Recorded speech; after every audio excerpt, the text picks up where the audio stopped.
Bonjour les amis, bonjour frères et sœurs en Christ. J'espère que vous portez bien aujourd'hui en ce samedi de Shabbat, le samedi 6 juin. Alors c'est pas le 6 juin 44, mais c'est le 6 juin 2021. Et c'est une joie pour moi de vous accueillir aussi pour notre temps de méditation d'aujourd'hui. Nous sommes invités à regarder vers l'avenir, à regarder vers en haut. Parce que grandir en maturité, c'était un petit peu le thème de mes dernières méditations. Grandir en maturité, c'est aussi apprendre à regarder les événements de la vie et la marche du monde avec le regard qui vient d'en haut, avec le regard d'en haut. Nous sommes assis, je l'ai souvent répété, avec Christ dans les lieux célestes. Donc il nous attire à lui pour qu'on apprenne aussi à voir les choses parfois un peu différemment. Avoir le regard d'en haut, c'est avoir le regard qui vient de Dieu, celui que nous donne le Père des Lumières. Et c'est un beau titre d'ailleurs que lui donne Jacques dans sa lettre. C'est un passage que j'ai cité dans ma méditation d'hier. Tout bien fait, au chapitre 1, verset 17 je crois, tout bien fait et tout don parfait viennent d'en haut. Ils descendent du Père des Lumières, chez qui il n'y a ni changement, ni l'ombre d'une variation. Et j'aime bien la façon aussi qu'a la Nouvelle Bible seconde de traduire ce verset. Elle dit, tout don excellent, tout présent parfait euh, vient d'en haut, il descend du Père des Lumières, chez qui il n'y a ni changement, ni éclipse. J'aime bien le mot. Il n'y a pas d'éclipse dans notre Dieu. Il n'y a pas d'éclipse dans la révélation de qui est notre Dieu, ni dans ce qu'il veut nous dire, ni dans ce qu'il veut nous montrer. Notre Dieu ne se cache pas. Et comme le dit le verset 16 qui précède le verset 17, donc de Jacques 1, ne vous y trompez pas, mes frères et sœurs bien-aimés. Ne nous trompons pas. Les Lumières ne viennent pas de Descartes et de son discours de la méthode où il dit que tout doit toujours être questionné, que rien ne doit jamais être considéré comme évident. Les Lumières ne viennent pas d'une encyclopédie comme celle de Diderot, ni du journal des savants du XVIIIe, du XIXe et même du XXIe siècle, ou même des savants tout court du XXIe siècle. Ils ont contribué au progrès, ils ont contribué à l'avancée de la science dans plein de domaines et on peut en être reconnaissant, mais la vraie lumière, elle vient du Père qui est en haut. D'ailleurs, les contradictions multiples, les affrontements médiatiques, les joutes verbales, les jugements, les conclusions précipitées sont apparus en plein jour dans la crise que nous vivons, même parmi les savants. Ne nous trompons pas, c'est le Seigneur qui tient toutes choses entre ses mains. Il tient tout entre ses mains. Et il y a peut-être encore des tempêtes à traverser, et peut-être sûrement encore quelques changements de cap à opérer aussi dans l'Église. Mais les douleurs, parce que c'est les douleurs de l'accouchement, c'est les douleurs de l'enfantement, comme le dit l'apôtre Paul, les douleurs de l'enfantement, les douleurs de l'accouchement que traverse le monde et que traverse l'Église et nos vies annoncent une nouvelle espérance parce qu'il y a une nouvelle naissance qui est possible. Vous le savez comme moi, dans la chair, moi je ne suis pas une maman, mais voilà, j'ai quand même assisté aussi, Astrid, à l'accouchement de nos enfants, mais toutes les naissances sont chaotiques. Toutes les naissances sont accompagnées de douleurs. Accoucher, c'est pas facile et je le dis, toutes les mères au monde le savent. Et d'ailleurs, entre parenthèses, bonne fête à toutes les mamans demain, puisque demain c'est la fête des mères. Mais la vie nouvelle qui en ressort, elle fait oublier tout le reste. La joie de la naissance fait oublier la douleur et la peine. D'ailleurs, comme le sous-entend le livre d'Esther, qui sait peut-être est-ce pour une circonstance comme celle-ci que tu es parvenu à la royauté. Dieu avait placé Esther dans cette position de reine pour qu'elle puisse intervenir auprès de son mari, le roi de Perse, pour empêcher l'extermination de son peuple, le peuple juif.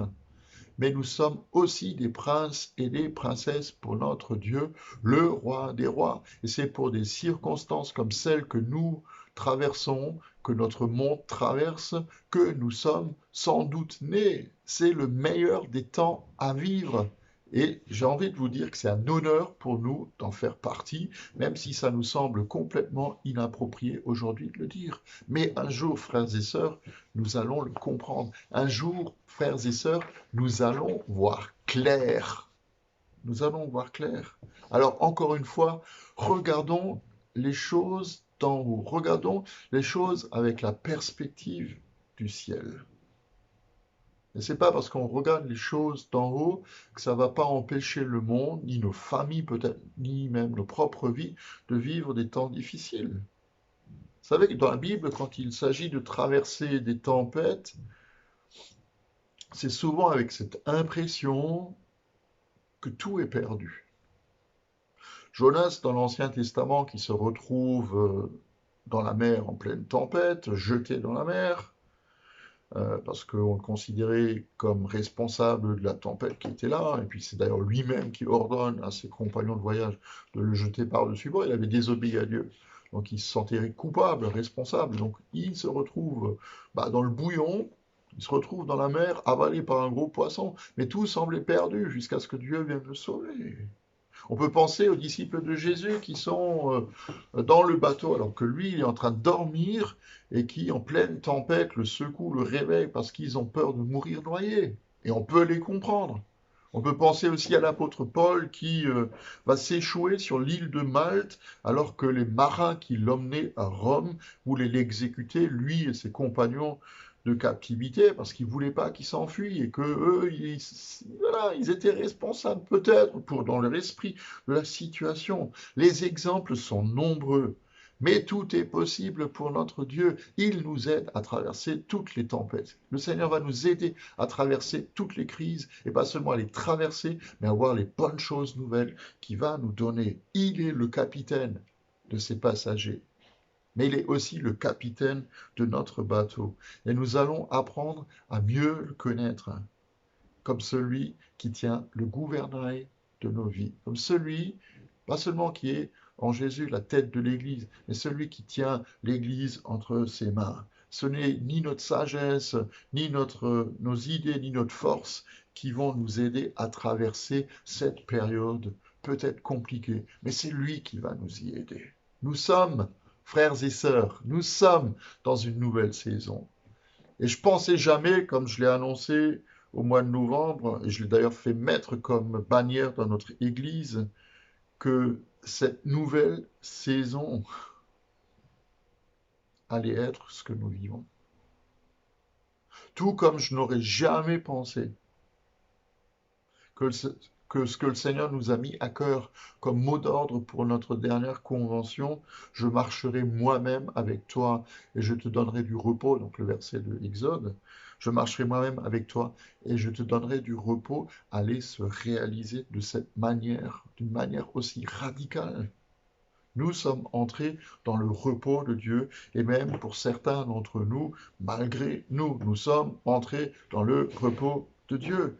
Mais le repos de Dieu, pour certains forcés, c'est le fruit de notre confiance en Dieu. Rien n'est impossible pour lui. Il n'y a aucun problème qui soit insoluble pour lui, ni aucun ennemi trop grand pour qu'il ne puisse être vaincu. Que personne, frères et sœurs, ne vienne nous voler notre paix. Rappelons-nous que notre maturité nous amène à lui faire confiance en toutes choses et à vivre dépendant de lui. C'est l'action de grâce, c'est la reconnaissance, c'est le fait de dire merci qui est le langage de la foi, pas la plainte et pas le gémissement. Parce que la reconnaissance, l'action de grâce, c'est l'arme la plus désarmante qui soit contre l'ennemi de notre vie. Et c'est pas pour rien que la parole de Dieu nous demande, nous invite à être reconnaissants en tout temps et en toutes circonstances. C'est comme ça que nous démontrons en qui nous plaçons notre confiance. Alors vivons dans la présence de notre Dieu. Vivons cette paix qu'il nous donne. Vivons avec ce regard d'en haut qui nous permet d'avoir sur le monde, sur la crise, sur nos vies. Le meilleur est devant nous. Et j'aimerais juste terminer en vous rappelant ce que nous dit Ésaïe dans le chapitre 60, à partir du premier verset, lève-toi, brille, car ta lumière arrive, et la gloire de l'Éternel se lève sur toi. Certes, les ténèbres recouvrent la terre et l'obscurité profonde enveloppe les nations, les peuples, mais sur toi l'Éternel se lèvera, sur toi sa gloire apparaîtra. Des nations marcheront à ta lumière, et des rois à la clarté de ton aurore. Alléluia.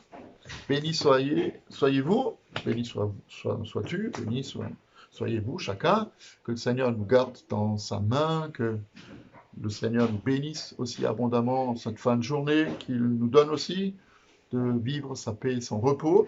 Et je vous donne rendez-vous demain matin pour le culte à 10 heures à l'église et qui sera après rediffusé, comme vous le savez sans doute déjà, sur notre chaîne YouTube Église protestante d'Imringen. Bonne fin de journée à vous et à demain.